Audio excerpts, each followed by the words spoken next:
이번 의정 갈등의 시작은 의대 정원을 증원하겠다는 정부의 발표였습니다. 정부는 2,000명을 증원하겠다고 했지만 의료계는 일방적인 결정이라며 반발했는데요. 정부와 의료계 간 이견이 좁혀지지 않는 가운데 의사 적정 규모에 대한 논란도 여전합니다. 문승욱 기자입니다. 정부가 의과대학 증원을 발표한 건 지난달 6일. 정부는 2025년도 의대 입학 정원을 2,000명 더 늘려 전국 의대 입학생 수를 총 5,058명으로 결정했습니다. 급속한 고령화와 보건산업 수요에 대응할 의료 인력까지 포함하면 2035년까지 약 1만 5천 명의 의사가 더 필요한 것으로 추산되고 있습니다. OECD 통계를 보면 우리나라 인구 1,000명당 의사 수는 2.6명으로 끝에서 두 번째입니다.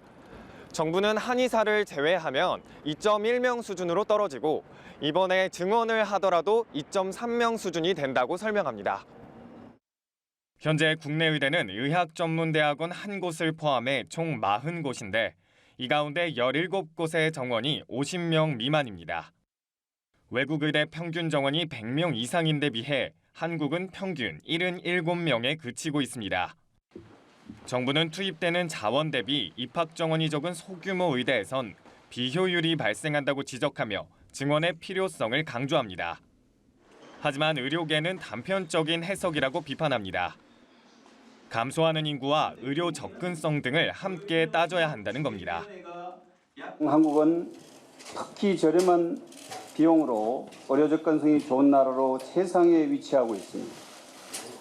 의사가 부족하면 의료 접근성이 떨어져야 하는데 의사 부족이라니 말도 안 되는 소리입니다.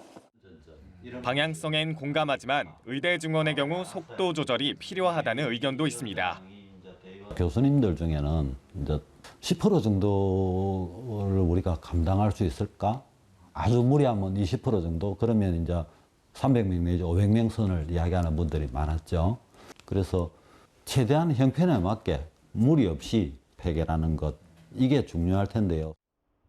지방 의료기관, 기피과 등에 대한 구체적인 유인책이 마련되지 않으면 증원을 해도 서울이나 특정 분과 쏠림 현상은 해결되지 못한다고 지적하기도 합니다.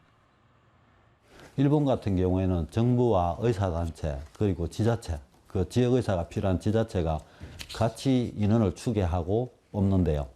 지방에 이제 공공병원이 있고 거기에 시설과 인력 이런 것들이 상당히 높은 수준으로 괜찮았다. 안 가려고 하는 분위기가 많을 텐데 그건 대규모 투자를 하고 잘 대해줘야죠.